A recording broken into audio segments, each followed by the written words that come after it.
Hey there everyone, welcome back to Press for Truth TV. Thanks for tuning in again on this Friday, March 2nd, 2012.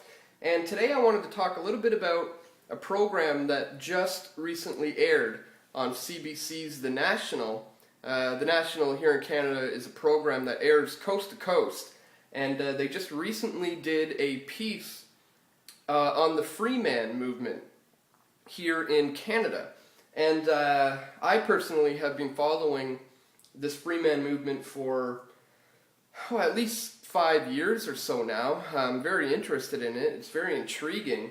And what it is basically is a free man on the land, as they call themselves here in Canada, is an individual who lives within a common law jurisdiction, but they lawfully refuse to giving consent to being governed, and therefore no statutory obligations or restrictions apply to that human being. So it's very interesting because the Freemen have essentially figured out a way to kind of unplug from the matrix and remove themselves from the system essentially. And this of course poses a problem for the current elite of the world who are trying to unite us all together, because the Freeman movement is about stepping out of that and not being governed by the system and being an individual who governs themselves.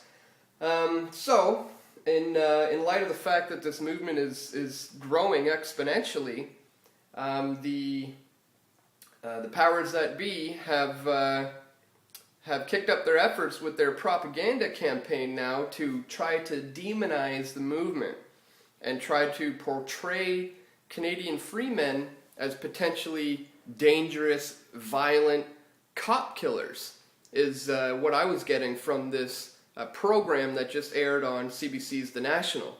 I'll show you what I'm talking about. I have a clip of it here.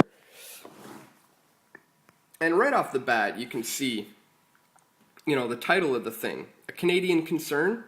Adrian Arsenault with the eye-opening story of a U.S. anti-government group and why Canada needs to be concerned. Let's see what they say.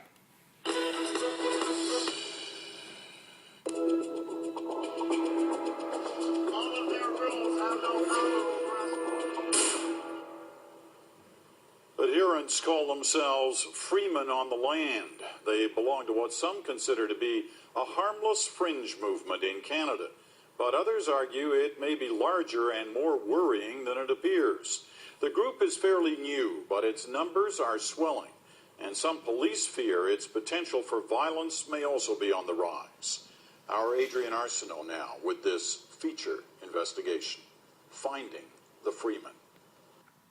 So, right away, there is a potential for violence. These people are potentially dangerous, and the program just follows along that line, and it just progressively gets worse and worse.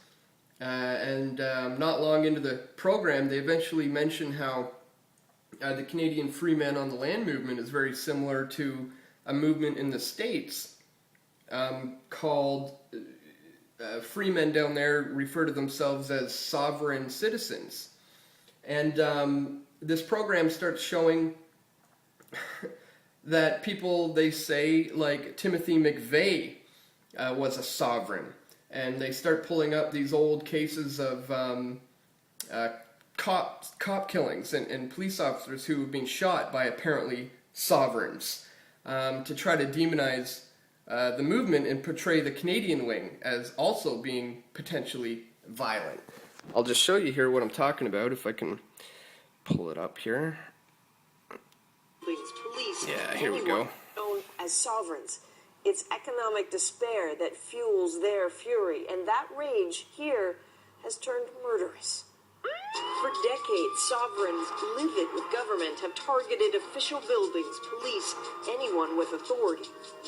Timothy McVeigh, who helped blow up the Oklahoma Federal Building, was a sovereign citizen.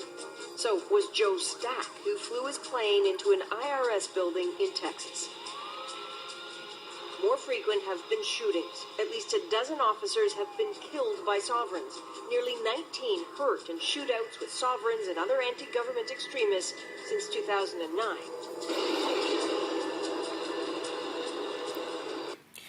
And that's just the beginning. It gets worse and worse in this program. And, when they started to do this program, the whole thing is based around an interview that the CBC conducted with a man named Robert Menard, who many would consider to be Canada's leader, biggest leader in the Freeman movement here in Canada. So this whole program is based around an interview that they conducted with him, and I was there at the CBC studio to document the entire interview, because at the time, this is last year in December, when they were filming for this, I just knew it was going to be a hit piece. I knew the CBC was going to try to portray Robert and the rest of the free men on the land here in Canada as potentially dangerous, violent cop killers. And so I was right there for the entire interview to document the whole thing, to make sure that if the CBC tried to spin it in that manner, we would have the raw, unedited footage so that we could prove to you that here's what Robert actually said, which is that we don't condone violence. We are all about using our words and love and our mind to eject from the system, not violence. And she even points that out in the program here, how I was there documenting it because we're so paranoid that they're going to portray it in a bad light. And here you'll see that for yourself. Peaceful may not ever act out against anyone, and most are insulted by the suggestion there might be danger ahead. You see me. They worry so much about how the movement will be portrayed. Robert Menard had 2 cameramen shooting us, shooting this interview. Yeah, and the thing is, when the one bad... So they say they were so worried about how we were going to portray them that they even had their own cameramen here to document us doing the interview. And yeah, you're right, we were very concerned about how you were going to portray this program, and it just came out, and lo and behold, it's just like I thought it would be, a total hit piece to try to demonize the movement. So I'm going to put a link in the description to this program which aired on the National. It's about 20 minutes long. You can check it out for yourself. It's absolutely disgusting. But I'll also put a link to a YouTube video where I conducted an interview with Robert Menard on the same day that he did this CBC interview, so that you can see the contrast. You can see the difference between how the CBC portrays him and the interview they did with him compared to how the interview actually went and some of the things that Robert actually has to say.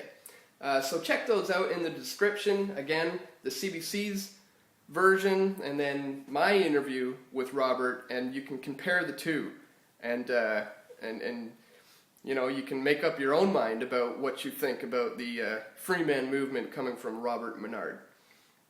So that's it for today, guys, and I hope everyone has a great weekend, and I'll see you right back here on Monday. Okay, take care.